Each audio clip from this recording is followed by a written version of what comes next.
I never thought I'd be the kind of guy telling this kind of story.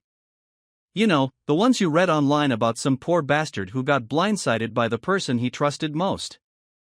That wasn't supposed to be me. I had the job, the house, the marriage. Things weren't perfect, but they were comfortable. Predictable. My name is Ethan, and I'm 38 years old. I've been married to Julia for 11 years, together for 13. She's my best friend, or at least, that's what I thought. We have no kids, by choice, and we built a life filled with weekend road trips, dinner parties, and quiet evenings with our favorite TV shows. Julia is one of those effortlessly charming people. She works in marketing, which fits her personality perfectly, always knowing the right words, always knowing how to make people feel important. It's part of why I fell for her. I, on the other hand, work in IT. I deal with numbers, logic, and facts. I like things that make sense. Which is probably why the first warning sign didn't. It started small, as these things always do. One night, Julia got a text while we were watching a movie. She picked up her phone, read the message, and quickly put it down, her expression unreadable. I glanced at her, then at the phone. Normally, she'd share whatever it was, a funny meme, some office gossip, but this time, nothing. Who was that? I asked casually. Oh, just work, she said without looking at me. A normal response.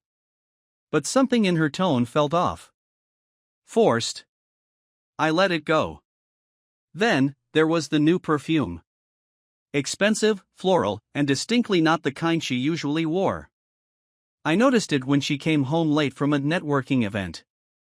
You smell different, I said, pulling her in for a hug. She laughed, pulling away just slightly. It's just a sample from work. A client gave it to me. A reasonable explanation. But I couldn't shake the feeling that something had shifted.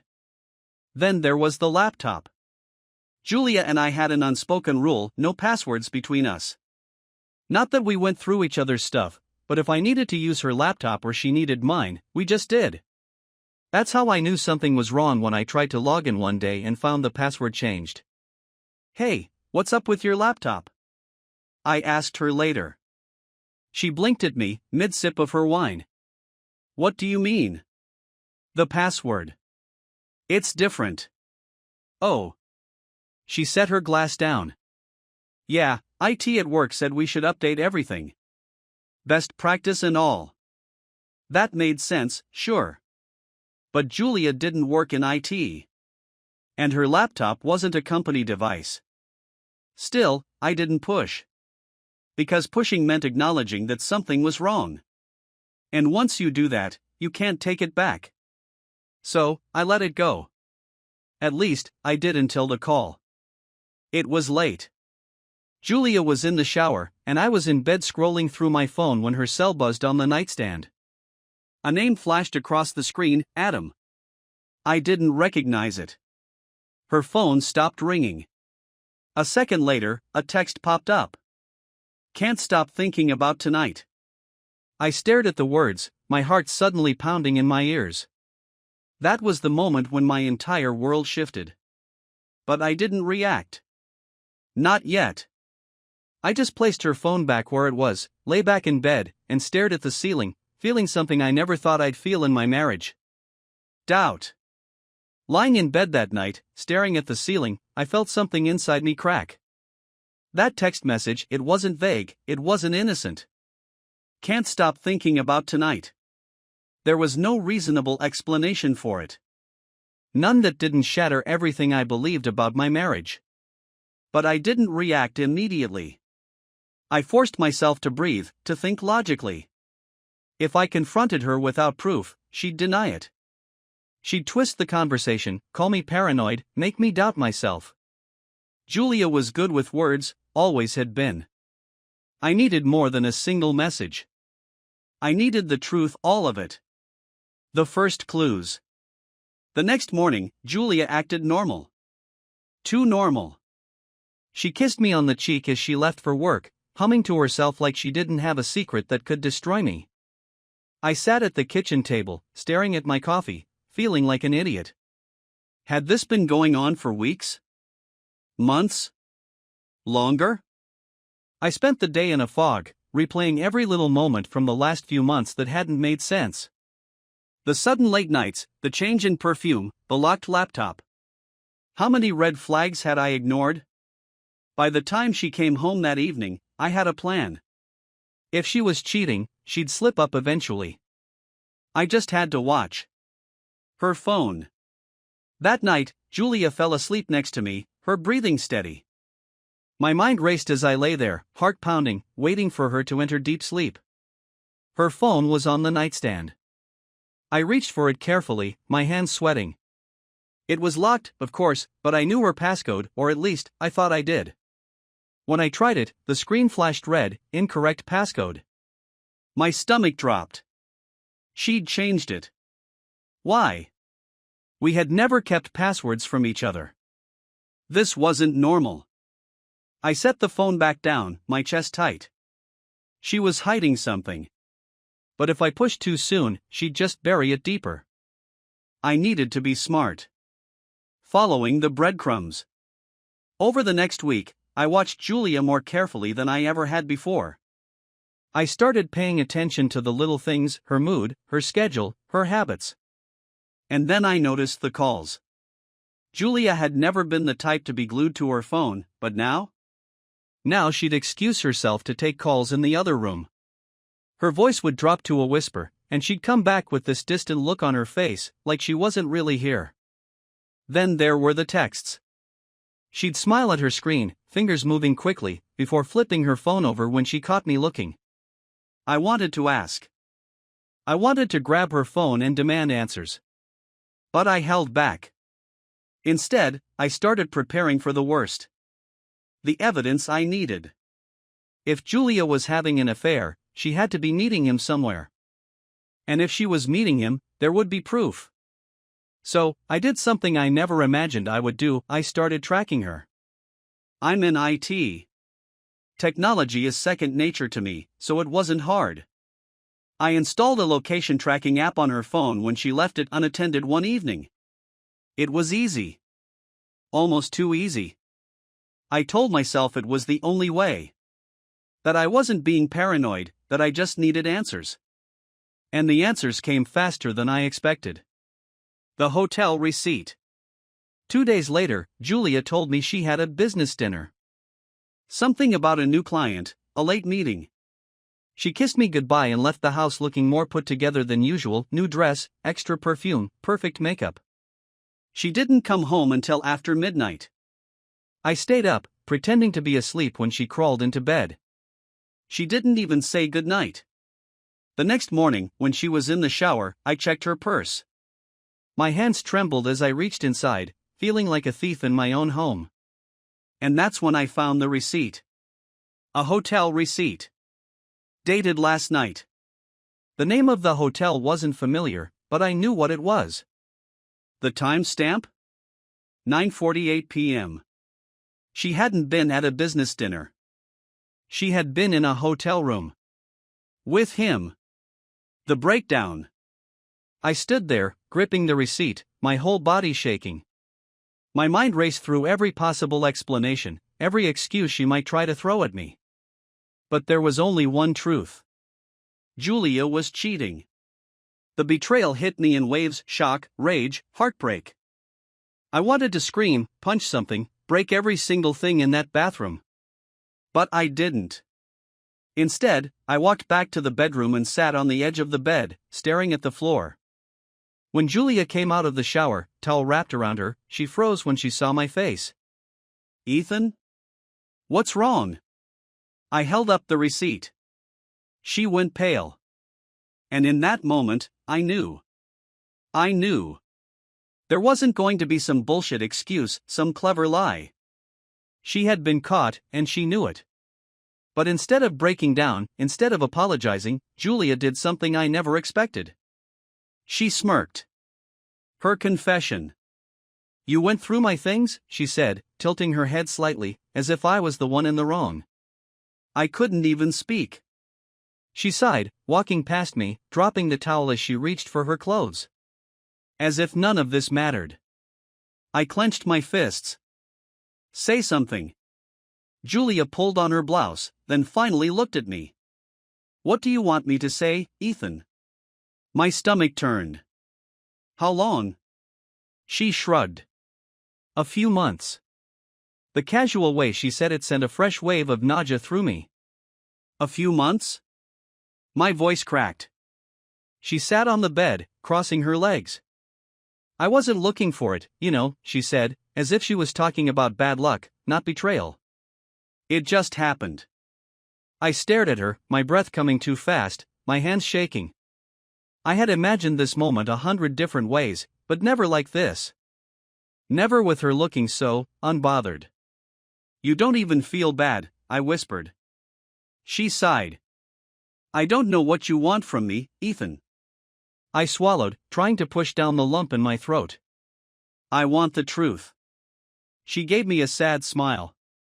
You already have it. And with that, she stood up, walked to the bathroom, and shut the door, leaving me alone with what was left of my marriage. The bathroom door clicked shut, leaving me sitting there, gripping the hotel receipt like it was the last piece of evidence in a murder case. Maybe that's what it felt like, a death. The death of my marriage, the death of the woman I thought I knew. I stared at the floor, my mind blank and racing at the same time. This was supposed to be the moment where she broke down, where she begged for my forgiveness, where she at least had the decency to pretend to regret what she had done. But she hadn't. She had smirked. She had shrugged. She had dismissed me. And that? That was almost worse than the affair itself. I stood up, the blood in my veins burning with a rage I had never felt before. I wasn't going to let her just walk away from this. Not like that. I marched to the bathroom door and pounded on it. Open the door, Julia. Silence. I knocked harder. Now. The lock clicked, and she opened it, standing there in nothing but a towel, her hair damp, steam curling behind her. But her face was stone cold. What, Ethan, she said, as if I was the one being irrational. I held up the receipt between us. Say it. She sighed, tilting her head. Say what? I clenched my jaw. Say the words, Julia. Say you cheated on me. Her lips pressed together. For the first time, something flickered across her face, hesitation, maybe guilt, but just as quickly, it was gone. I slept with him, she said simply. I felt my stomach turn. Even though I already knew, hearing her say it made it real in a way that shattered something deep inside me. I exhaled sharply, trying to steady myself. How long? She rolled her eyes. I already told you. A few months. A few months, I repeated, the words bitter in my mouth. While you were coming home to me. Sleeping next to me. She crossed her arms. I don't see the point of this interrogation, Ethan. My vision blurred with fury. The point? The point is you destroyed our marriage. You betrayed me. She huffed, stepping past me into the bedroom. Destroyed? You're being dramatic. I turned to her, my breath coming fast. Dramatic? I laughed bitterly, running a hand through my hair. You're fucking someone else behind my back, and I'm the problem? Julia didn't say anything. Instead, she sat on the bed, staring at me with an almost bored expression. Like this conversation was an inconvenience. That's when it hit me. She had already made peace with this. She wasn't sorry. She had moved on while I was still here, standing in the wreckage, trying to make sense of it. Who is he? I asked, my voice low. She shrugged. You don't know him. Try me. Julia sighed, as if I was forcing her to do something tedious. His name is Adam. I felt the air leave my lungs. Adam. The name from the text. The guy from work, I said flatly. She hesitated, then nodded. A cold, sharp pain spread through my chest. I had seen his name pop up in her messages for months. She had mentioned him in passing, just another co-worker. I had been sitting in my own house, my own marriage, while another man slowly took my place. I swallowed hard. Do you love him? Julia didn't answer right away.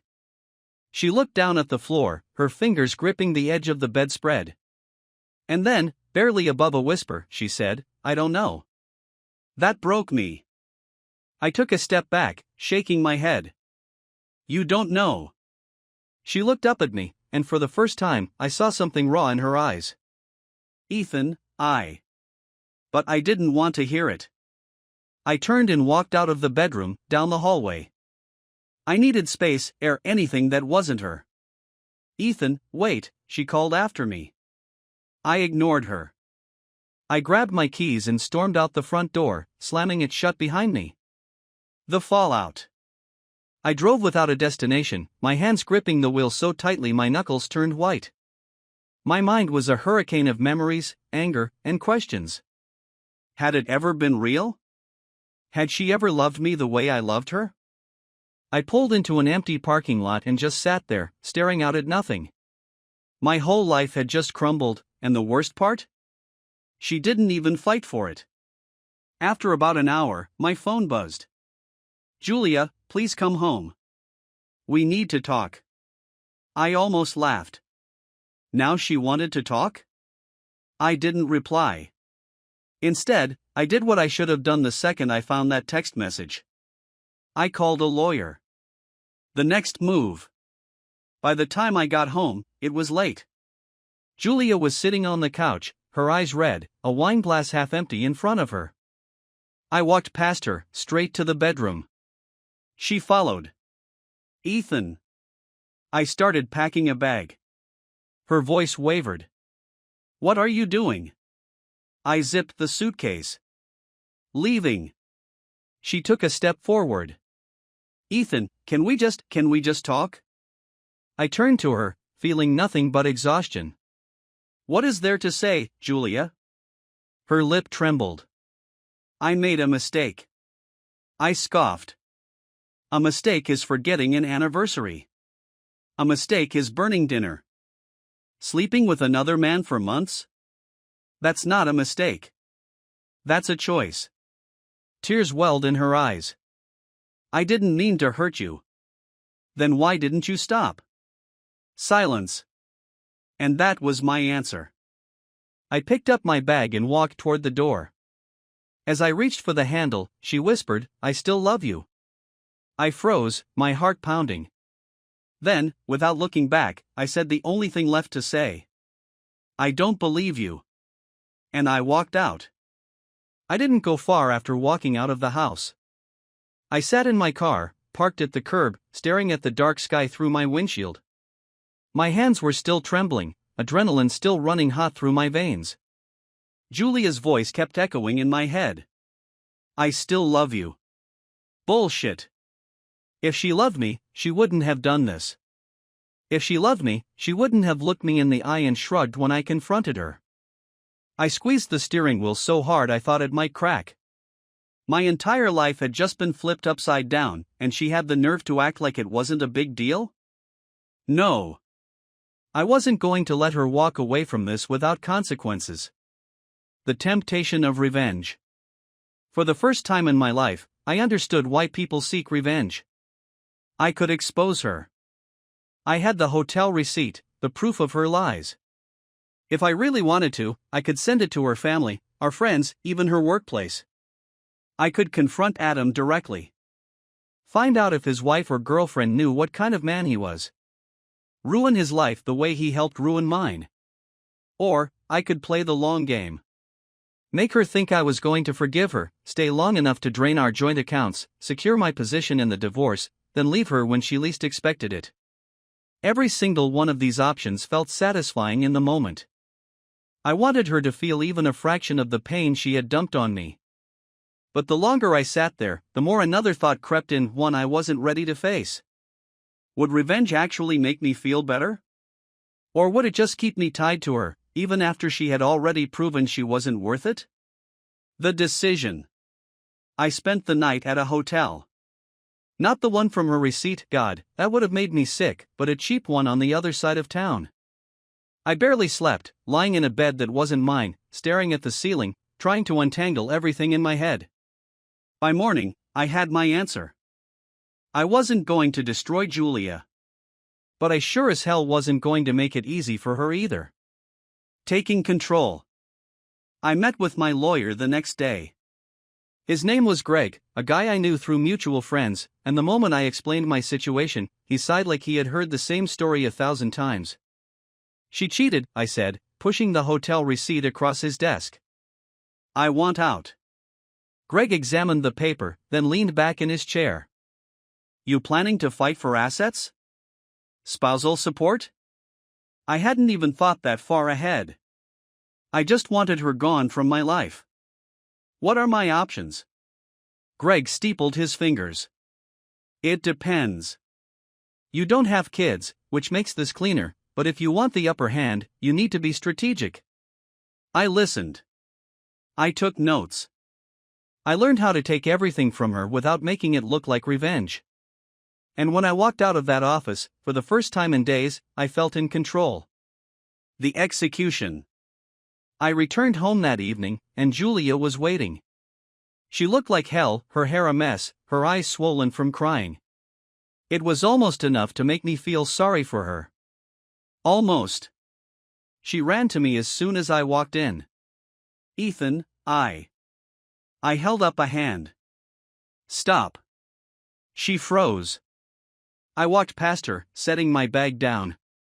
Then, finally, I turned to face her. We're getting divorced. Her face crumbled. Ethan.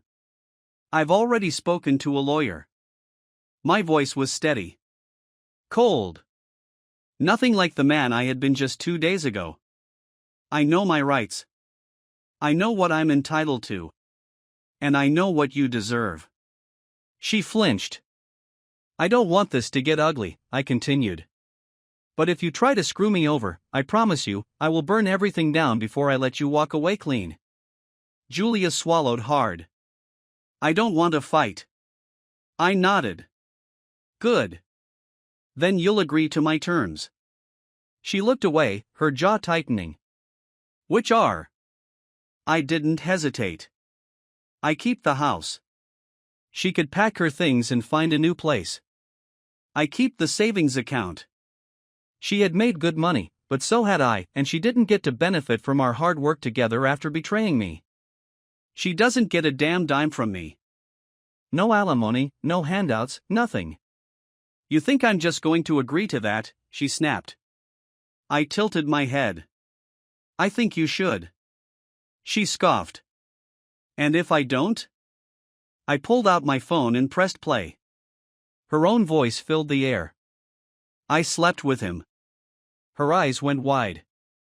I had recorded our conversation from the night before. Her own confession, in crystal clear audio. Now, I said calmly, slipping my phone back into my pocket. Do you want to play hardball, or do you want to walk away with what little dignity you have left? Her face turned white. For the first time since this all started, she looked afraid. Not afraid of me, but afraid of the consequences of what she had done. She didn't answer right away. But then, finally, she nodded. The aftermath. Julia packed her things over the next few days. I didn't help. I didn't talk to her. I didn't even look at her unless I absolutely had to. She tried to start conversations. Tried to explain. But I didn't care. The last thing she said to me before she walked out the door was, I never wanted to lose you. I didn't even blink. You lost me the second you made that choice. And then she was gone. A new beginning? The first few weeks after she left were hard. I kept expecting her to walk in the door, to hear her voice in the other room. I'd wake up reaching for someone who wasn't there. But over time, the ache faded. I started rebuilding. I went back to the gym. I reconnected with old friends. I started living my life for me, not for the ghost of the woman who had destroyed us. And one day, as I stood in my own kitchen, making coffee in the quiet of my own home, I realized something. I didn't miss her anymore. Not even a little. And that? That was the real revenge. It had been 6 months since Julia walked out of our house. 6 months since I'd watched her pack her things, since I'd handed her the divorce agreement and ended us with nothing more than a cold stare and a few final words. I thought that would be the last time I'd ever see her. I wanted it to be the last time. And yet, here I was, sitting at a coffee shop, waiting for her. The message. A week ago, Julia had sent me a text. "Julia, can we meet? Just once?" I stared at the screen for hours, debating whether to respond. Part of me wanted to ignore it. I owed her nothing.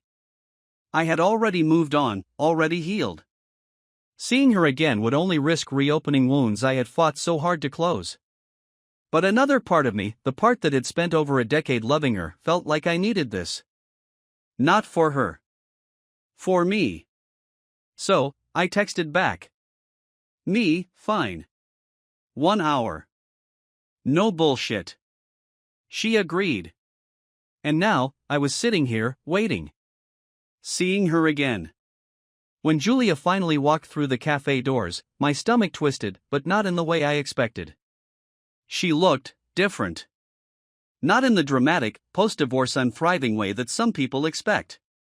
No drastic haircuts, no bold new look. Just tired. She scanned the room, her eyes landing on me almost immediately. And when they did, I saw something flicker across her face: relief. Nervousness? Maybe both. I didn't stand up. I just watched as she hesitated for a fraction of a second before making her way toward me. She sat down, wrapping her fingers around the edge of the table, like she was steadying herself. "Hi," she said.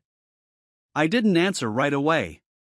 Instead, I took my time, looking at her, really looking at her. Then I leaned back in my chair.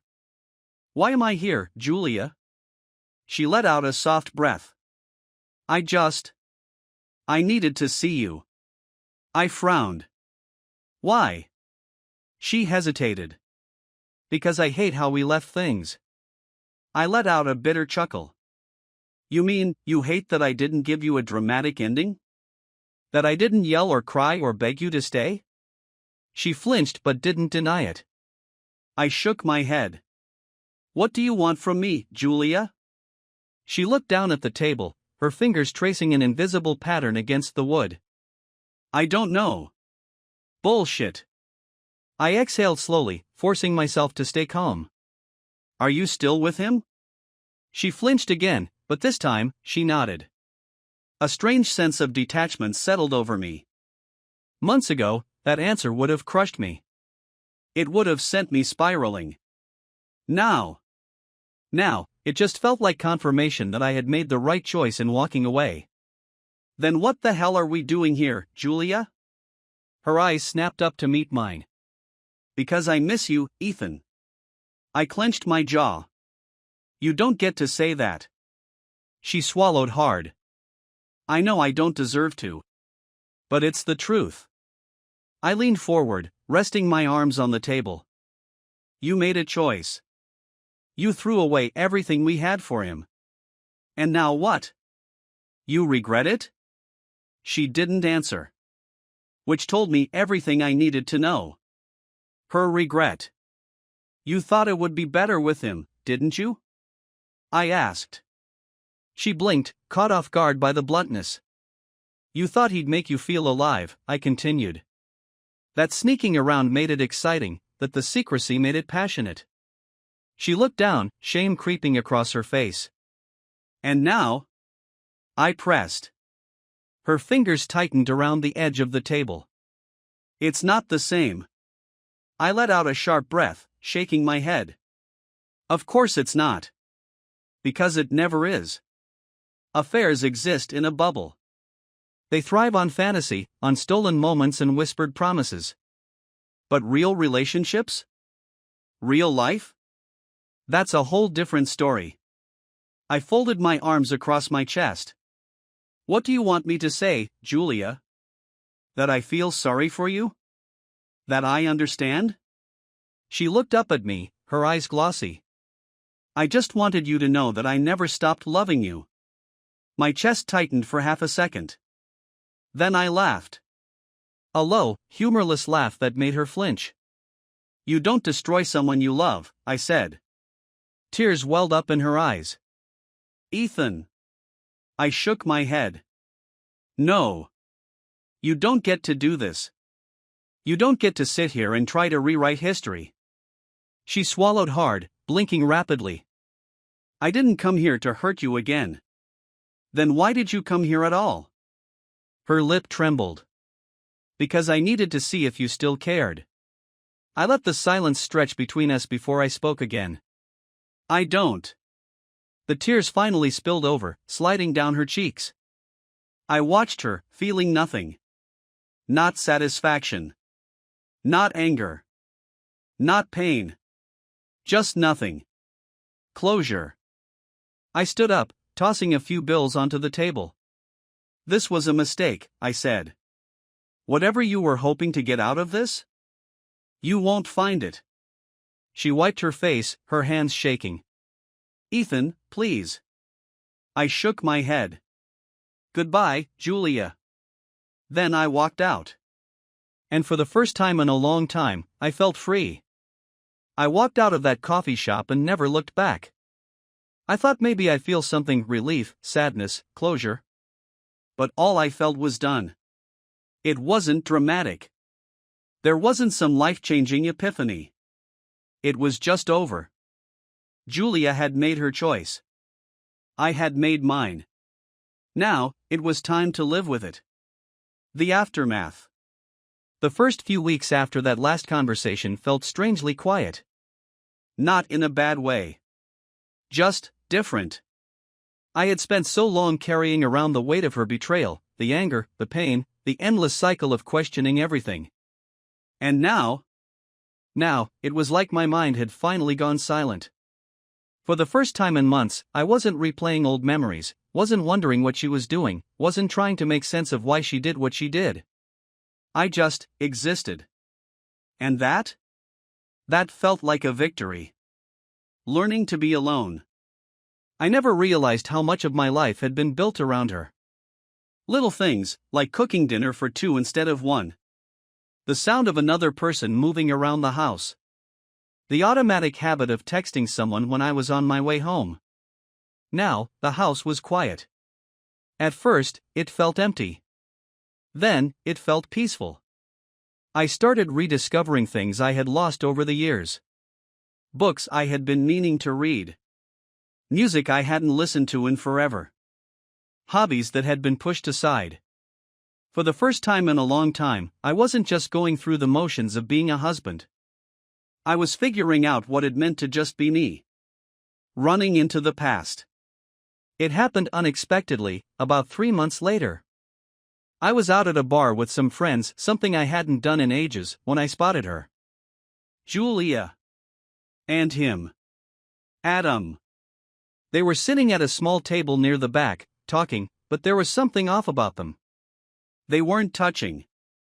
They weren't laughing. They looked tense. Like two people who weren't as happy as they thought they'd be.